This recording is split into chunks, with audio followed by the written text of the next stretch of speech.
That's why I had you walk in out the door. And you're live. Perfect.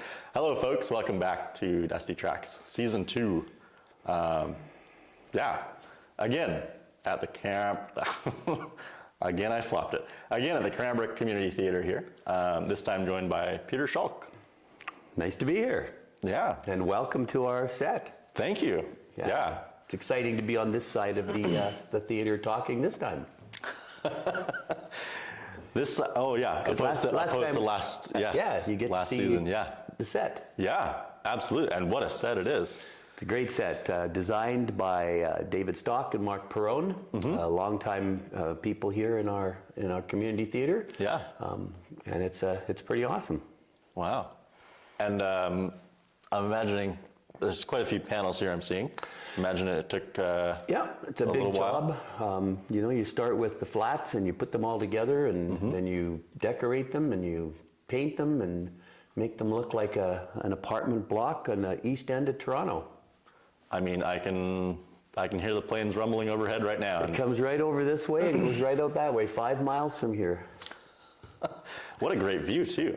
Yeah. Wow. Yeah. We can see near across the city there. Yeah, and there's the smokestacks and the refinery. So all of these things that come from the play. Come see the play, you'll figure it out.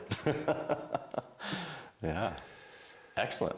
Yeah, we caught a little bit of it the other night there, a little bit of practice, and as we were getting shots of it, I was trying not to laugh and hold the camera steady. I hope that doesn't translate too poorly to my shaky handheld, but.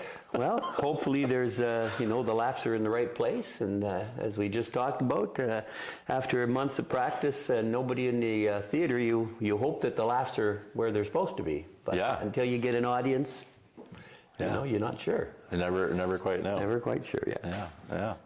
I did hear you mentioned you had one guest. Well, we had a guest. We have a resident ghost here. We might have talked about him the last time, Fred. And we had one of our actresses kind of look up while we were practicing, and the director's booth has a little door up there, and she said there was a man standing there in a suit. And she said, did we have somebody in the building? And I said, no. And she thought, well, maybe it was just hanging there, and then it walked away. So I don't know. There's another whole story to the theater that you'll have to come and do. Yeah. From our perspective, it'd be just right of the smokestacks. Yeah. On the skyline That's right. He's up there somewhere. Yeah. Yeah. A building with these type of bones, you're gonna have a lot of guests, I'm sure. Well, 1908, built a long time ago, a heritage building. We're very proud of the building, and of course, proud of the theater that we have up here that we're now talking about. So it's a labor of love to keep it in good shape and to present theater to our members. So that's what'll happen in a week's time. Yeah. What a gem to have in a community. It is really cool walking up to the building and going, every community has a big theater, right? 600,000 seats, but to have an 83-seat small theater where everything is very intimate. Someone asked me yesterday, I said, well, you get the spit of the actor right in the first couple of rows. That's how close you sit.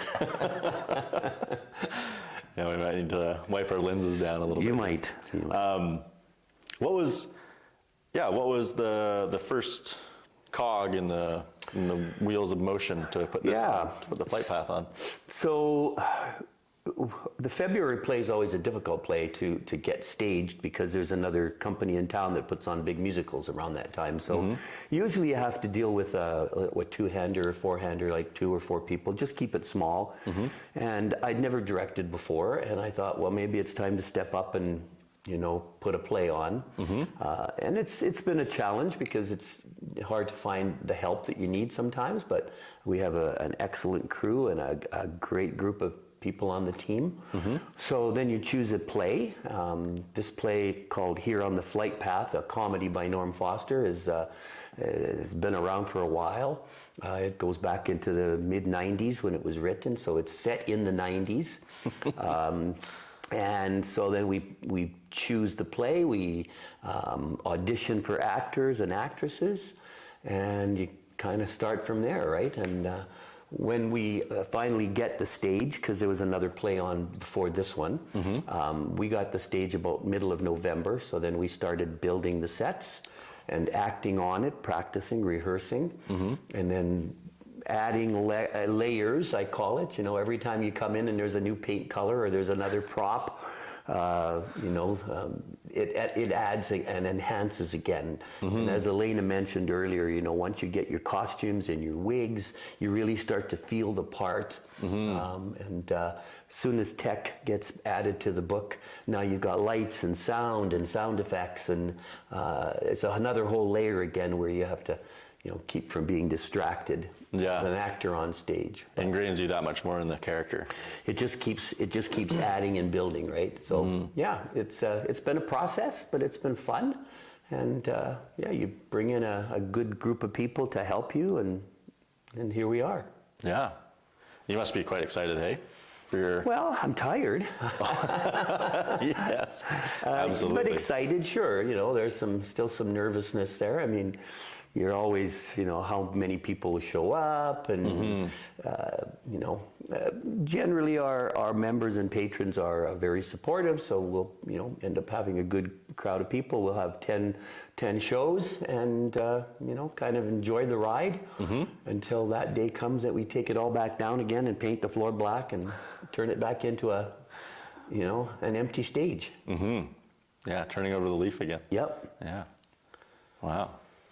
Have there been any, I'm sure there's been numerous challenges, but does one stick out to you in the director role? No, not really. I chose to do a play because this is our 50th anniversary of Cranbrook Community Theatre this year in 2024. And it's our 50th anniversary of stewarding the building, 60th anniversary of theatre.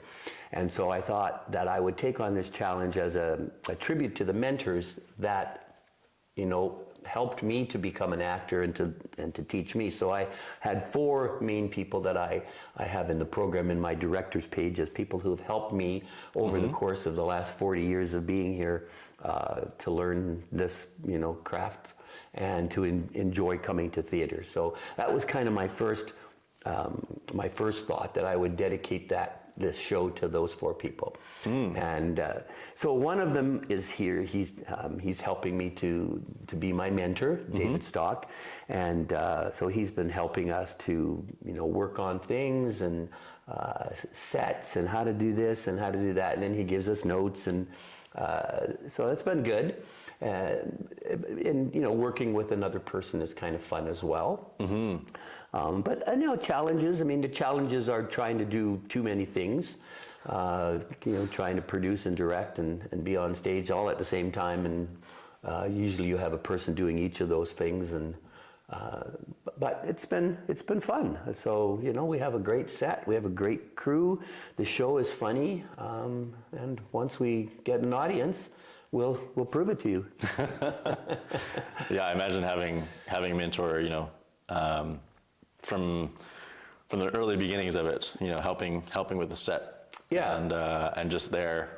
Well, he designed, he helped, you know, got all the colors and the paints and does all the work for that. Dave's very well known for his set design and his set building and his, you know, the thinking process of putting, you know, how sets go together and how it all works. So he was certainly a person that I wanted to call on to help, and he was very gracious and did that and gave his time willingly. So thank you, David. It definitely shows, yeah. It does really feel like we're sitting on a rooftop patio here, and you know, your apartment, not my apartment, but yeah, two side-by-side apartments, and you know, the relationships. So it's a show about relationships. John, the male character, he is a divorcee. He's lost everything, and he's sitting in this 4th floor of an apartment on the east side of Toronto that he doesn't want to be on. It's a lower class area, and so the development of his character through the 3 acts kind of shows how he grows until you get to the end. And the different characters on the other side, the 3 women that he encounters, each one represents somebody different in his life. So you'll see the different ages and the different kinds of people that are there. So you see that relationship building as he meets different people. And being that it's a lower class neighborhood, they move in and out fairly quickly, right? Right. So they're there for 6 months, they're there for a year, and then you get a new person, Right. which is kind of how it works sometimes. Yeah. And then he has to make new friends. And so this is the whole premise of the show. Love, life, loss, laughter, it's all part of it. Yeah. Yeah, I mean, that strikes true for just about anyone. Yeah. Yeah. Yeah. There's fast relationships coming and going sometimes. Yeah. Yeah. And yeah, and then how he handles all of those things. Yeah. Yeah, very, very excited to, we're going to try and possibly extend our trip, elbowing Emma off stage, off camera there. But we'd love to come by. Well, if you're still here next Friday, opening night, there's still seats available, and there's a reception afterwards with free wine and cheese. So come out and eat and drink and enjoy an evening on us. Nice. Yeah. Is that down in the in the studio? Yeah, near the ticket window. Yep, downstairs. Yeah. Yeah. So we always try to put on a reception and invite all of our patrons and all of our members to come and enjoy the rest of the evening after the show and talk to the actors and director and all that sort of stuff. So yourself. Yeah, kind of. That is a lot of hats to juggle. How? Well, you have to be organized. So, Elena was alluding to, we've been on stage a long time. And of course, as a first-time director, you just want to make sure you have enough time planned to do it all. Yeah. So you're not sure, do you need 8 weeks? Do you need 6 weeks? How long should you be there? So, sometimes we think, have we practiced too much? But, every layer adds something else. So after this weekend, we'll have all of our lights and all of our sound, and that'll be another, the magic of theater doesn't just happen, boom, it's there. It all kind of builds up as you get your sets, as you get your costumes, and as you, wigs and things to change your personality into that person. Lights and sound is another huge thing. We have an amazing lights and sound group of people. Steph Best, Will Nicholson, they'll be up there every night working hard to make us look good up here. So kudos to them too. Yeah, it really is a very intricate layer machine. You need to be on time for your cues and not just on stage, but with the backstage people. And when you change someone's costume, you've only got so much time. Sometimes there's 30 seconds, and Elena has to be out in a whole new costume. Yeah. And so they're just ripping stuff off and sticking stuff back on, because when the conversation stops and he turns around, she needs to be coming out the door. So we got a great team back there. They're all, they're all practiced up now, ready to go. So we're excited. Yeah, that's excellent. Yeah, I've been to a lot of pantos. I'd say that's my extent of live theater, and really absolutely enjoy them. I don't know why we don't do more live shows, but there's nothing like live theater. I mean, camera work is great. You can edit and stuff. Every night it's different up here. You forget a different line, something happens, a door sticks, something crashes in the back. You just have to go with it, right? Someone's cell phone goes off. There's just nothing like sitting in live theater, because you never know what's going to happen, and every night can be different. As we talked about a little earlier, a laugh that goes tonight doesn't work tomorrow, and some other laugh comes in because it hits them, right? So as an actor, you've got to be careful not to be thrown by, oh, they didn't laugh at that one, but now they're laughing at this. Oh, how come they're doing that? So you just have to expect the unexpected and kind of go with it. Yeah. Just going with the flow is as Yeah, a good well, way to and put it, for trusting sure. who's with you on stage, right? So, you know, a lot of times over the years, you forget you have a blank and you need help, and your co-people on stage have to bail you out. And that's just how it is. Yeah. It happens. Yeah, yeah, yeah. I imagine you know, different nights. There's different age brackets and Yeah. the genres that they enjoy and That's right. yeah, like you're saying. One of the things that everyone really enjoys is a comedy. So this is a season of comedies. We've had the one before us that happened in October, November was called Don't Dress for Dinner. Very successful. It was really good. And then Here on the Flight Path is next. And then we finish off with Clue. And so they're practicing right now. So here's a plug for Clue. Come and see Clue. Yeah, it's, you know, people love to see comedies. They love to come and laugh. And so you kind of intersperse those with the dramas and with the, you know, the edgy stuff. Sometimes not as popular, but still relevant.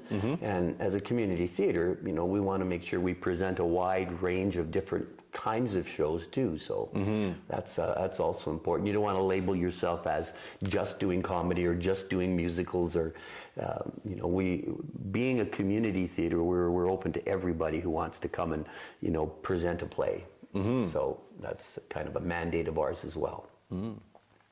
What's the interview process like for auditions and that? Yeah, so usually July, August, we throw an open audition. By that time, we've picked our 3 plays for the season.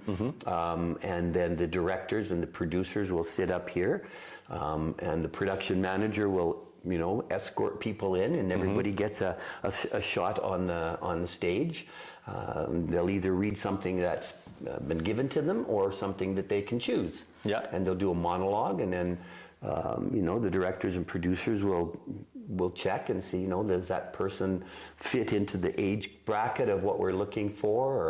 Or sometimes a person will say, well, I can't do a February show because I'm doing something else, but I'd like to have tryouts for the other 2 shows. Right. So you know, you kind of cross people off and add people, and then you sit down as a group of directors and producers for that season and say, I'd like that person, or I'd like that person, and then it's kind of like hockey cards, you trade. So I'll give you my Gretzky for your Bobby Orr. And yeah, I'm just imagining you sitting up there with one clipboard and then also 3 hats beside you as the other things that you're doing. Yeah, it's at that point I was hoping to get a producer, but again, it's a tough time of the year, and people are involved in a lot of other things, so you just have to pick up the ball and kudos go. to you. That's Just got to go. That's a big, yeah. Yeah, well, it's a learning curve. I learned a whole bunch more things, so it's okay. Yeah. Learning's good. And excellent mentors around you as well at the same time. That's the big thing. It's finding the right people to, you know, help you out. So you get the right costume people, the right backstage people, you know, people who can help you build sets, and that alone is, you know, valuable. Yeah, all the people involved with it are key, crucial players. Long-time people in the theater, and they've done it before, and you know, you just pull together, and then you bring new people in. We've had a few new people come who've moved into town, and it was like, hey, I'd like to get involved, and it's like, okay, come on backstage, you can help dress, and then you sort of move them next year into another role, right? As you learn the next thing to progress to. So yeah. If you could pick, I suppose two genres of plays, what would be your top comedy and musical. Yeah? Yeah, those are my go-tos. Combined? Oh yeah. Yeah. You get a good like there's, you know, been lots of good comedies and, you know, musicals that you sing to. I'm a singer, so that's right. you know, that would be where I would go for my favorites. But, you know, on the other hand, there's been lots of dramas where you just get a small part and you're just part of the whole, right? And your little part has to fit in like a puzzle piece to everybody else's. And so you sit quietly backstage and you wait till it's your turn, and you come on, and just as challenging and just as fulfilling. Yeah. So yeah, I'm sure, you know, the amount of effort that I've seen you guys put into it is just a fraction of it. But Oh yeah. yeah, I'm sure every piece is, you're putting your all into it every time, and There's lots of practice involved, and again, as a new director, you kind of lean on your mentor and how many hours should we practice, how many sessions should we have, how do we break it down, and so you learn a little bit from that and kind of put your own slant to it, and I guess this is what we have. I mean, if this is what you have, then well done. Yeah, everyone. It's going to be fun. We had a great practice last night, and we're a week out. I think we're ready. Yeah. And yeah, there's lots of, as Elena said, there's lots of poignancy. There's some life things. There's lots of comedy. There's the quirkiness of the characters themselves. So John is the male character. He has the same quirkiness from the beginning to the end. He keeps saying the same things over and over, and as an audience you kind of go, oh, here he goes again. So but there's growth in his personality, so that's kind of what you want by the end of the show, that people can see that John has changed, and the women have helped him to do that. So yeah, very interesting process to go through. A community of, a small community that sometimes rotates. You're gonna see some repetitiveness, but at the same time, all those people that are coming in, you're probably gonna have something good or bad rub off on you. That's right, and it's just like in life. You get a new neighbor next door, and maybe the dog barks too much, and you have to deal with it. And so here it is on you're dealing with it in an apartment setting where you've got a neighbor who's too nosy, you've got another neighbor who's too promiscuous, you've got another neighbor who, right? So you've got all of these different factors that you have to kind of get across to the audience so that they can close their eyes and go, I can picture that's what I'm looking up at. I'm looking up and seeing into these people's lives. Yeah. And then you go from there and create the textures and the layers that as the character grows, that the audience can see that. So, yeah. Yeah. Quite a few props here too. Well, there's a few things here. John's got his barbecue and his friends, and the women's side is generally fairly sparse because they don't stay very long. It's they kind of pop in and out of his life, and then he learns his kind of some lessons from them, and so we have a really good props person, and she was out gathering all this stuff and helping it to look like there's a party going on. Yeah, I mean, I feel like I'm partying over here for sure. Maybe you can't see it on camera, but yeah, can't show the party. Yeah.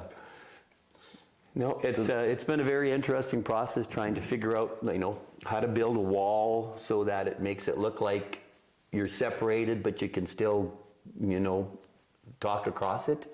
It also we jump across it. There's some chase scenes and stuff happens, so you've got to come and see that because that's kind of funny. So the whole design was challenging, and David and Mark did a great job, and then the set builders carried it out and kind of crafted it so that it came to vision. With props, do you have a few donated throughout the year, or is it? Well, are you guys at capacity now? Mostly, what happens, things like set pieces that we don't keep here, we'll ask people to lend us stuff. So you'll go to people that and say, well, we need some patio sets, or we need like the barbecue. We have that's downstairs in the props room and things like that. But a lot of things you just say go out and procure them, right? See if you can find them from somewhere. Relying on your community. Rely on the community, and we have a great community. Like there's always somebody who's willing to step up and help out when we need it. Yeah, that's getting umpire signals. Okay. Yeah. If I don't know, if you could nail down two favorite parts from this particular play that you're looking forward to without giving away too much, maybe. Well, one of my favorite parts is the end of the first act, where John has to say goodbye to the female character, and one of the things he says is, "I've never had a woman as a friend before. My wife's had friends, and of course they're my friends because of that. Right. But he says, I found you all by myself." Yeah. So he makes a bond with this person, and I find it a poignant scene because they leave, right? And so at the end of the scene, they both walk out, and the doors close, and That's it. that's it. Yeah. So I find that's a really good one. And then in the second scene, the character Angel, she's a younger girl and more a daughter figure to John. So he's trying to guide her through some of the things that she's going through. So again, it's like the different characters that she plays. He has to kind of get into her life that way. So Adapt to it, and I'm guessing it's probably not something that John would be. No, because his children are quite a bit younger. So this is like an older daughter, and he's trying to, guide her through some of the things that she's having trouble with in life. So I find that that's kind of an interesting aspect of the second act. Yeah. So Yeah. those would be a couple of the funner ones that I enjoy. Yeah. I mean, building that connection, and then it's maybe not forever, and then all of a sudden, yeah, like you're saying, you're both closing the door, and that's it. That's a hard one. And because we're on the flight path, every time a woman leaves, you hear the plane, and so there's like that mental image. Well, that person's gone, and who's coming next? Right. Yeah. Yeah. The audio cues to the play itself. The sound effects. Yeah. Kind of help out that way too. Yeah. I can see that. It's signaling. Yeah. Mentally that closure. Yeah. And then then the next scene shows up and there's another person there. And how do you deal with that person? Who is it? How do you, right? And so then John has to interact with the next person who comes on stage. So, yeah. Yeah. Excellent. All right. Yeah. Well, thank you very much, Peter. You're welcome. Yeah. Lovely. Really fleshed out the set itself. Yeah. And like we said, the rehearsal that we caught.